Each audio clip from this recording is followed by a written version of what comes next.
누구도 고난을 피해갈 수는 없습니다. 치유되기 어려운 질병, 깨어진 관계로 인한 상처, 이루지 못한 꿈에 대한 안타까움, 말로는 표현할 수 없는 마음속의 깊은 어두움. 고난의 한가운데에서 우리는 질문합니다. 하나님은 대체 어디에 계시느냐고요.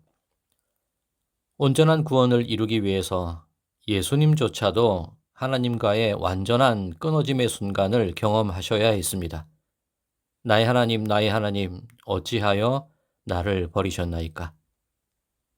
고난의 한가운데서부터 터져나오는 이러한 질문들은 하나님의 존재에 대한 의심에서 비롯된 물음이라기보다는 내 심령의 가장 깊은 곳에서부터 솟아나는 구원에 대한 갈급함의 표현일 것입니다. 성령님은 바로 그 자리에 함께 계시는 분입니다. 십자가 죽음을 앞두시고 예수님은 제자들에게 이런 이야기를 들려주셨습니다. 너희들은 세상의 미움을 받을 거야. 사람들이 너희를 출교시킬 뿐 아니라 너희를 죽이려고까지 할 거야. 유대인들에게 있어 출교는 사형 선고나 마찬가지일 만큼 가혹한 결정입니다. 유대인 공동체에서 쫓겨나면 물건을 사고 파는 일부터 시작해서 어떠한 법적인 보호도 받을 수 없게 됩니다. 요즘으로 치자면 주민등록번호가 말소된다거나 사람들 앞에서 투명인간 취급을 받는 정도라고 생각하시면 됩니다. 병원에 갈 수도 없고 보험은 물론이고 카드도 없어서 일상생활을 할 수 없을 지경에 이르게 됩니다. 예수님은 왜 이런 이야기를 제자들에게 들려주시는 걸까요? 만약 여러분들이 이런 사정을 알게 된다면 어떠시겠습니까? 내가 예수를 계속 믿어야 해? 신앙에 대한 근본적인 회의가 들지 않겠습니까? 그런데 미움받고 쫓겨나고 핍박당하고 순교당하는 일이 일상처럼 일어나는데도 불구하고 예수님을 믿고 따르는 사람들이 계속 늘어가더라는 것입니다. 왜 이런 이해할 수 없는 일이 벌어지는 걸까요? 그것이 바로 성령으로부터 나오는 능력의 결과입니다. 베드로와 요한이 성전 미문에서 구걸하며 살아가던 걷지 못하는 일을 예수의 이름으로 일으켜 세웁니다. 이 일이 알려지면 많은 이들이 예수 이름의 능력 앞에 엎드려지게 되겠지요. 제사장과 사두개인들은 베드로와 요한, 그리고 고침받은 그 사람을 잡아와서 더 이상 그 일에 관해 말하지 말라고 협박합니다. 그러나 베드로 일행은 이렇게 대답합니다. 우리는 보고 들은 것을 말하지 아니할 수 없도다. 협박도 통하지 않자 종교 지도자들은 사도들을 잡아 옥에 가두기도 하고 채찍질을 하여 놓아줍니다. 성경은 그에 관해 이렇게 증거하고 있습니다.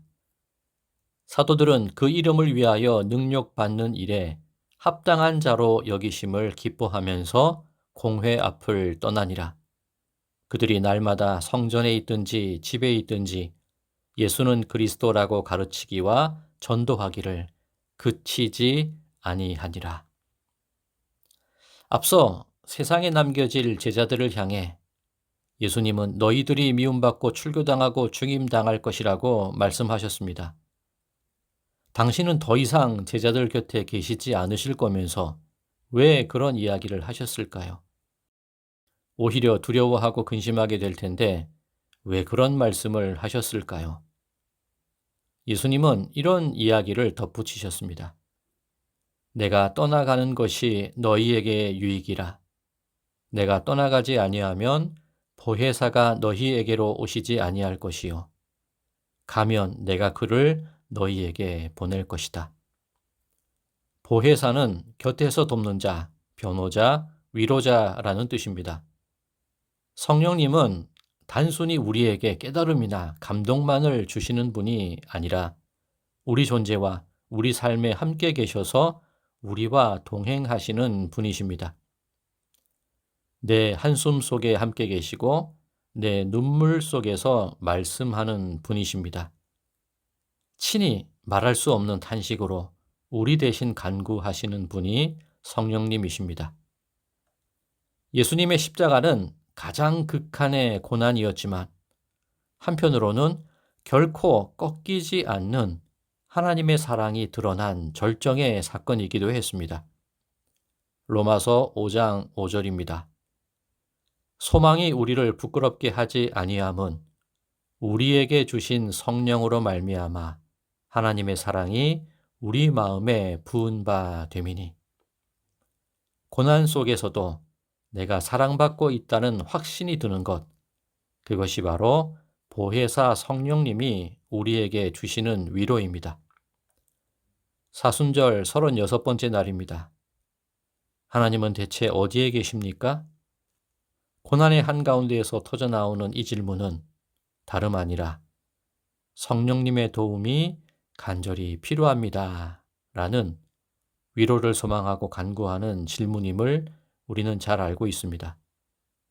나는 여전히 하나님께 사랑받고 있는 존재임을 믿으시고 성령님의 위로하심을 간구하는 가운데 삶의 어려움을 잘 이겨나가시는 모든 분들이 되시기를 간절히 소망합니다.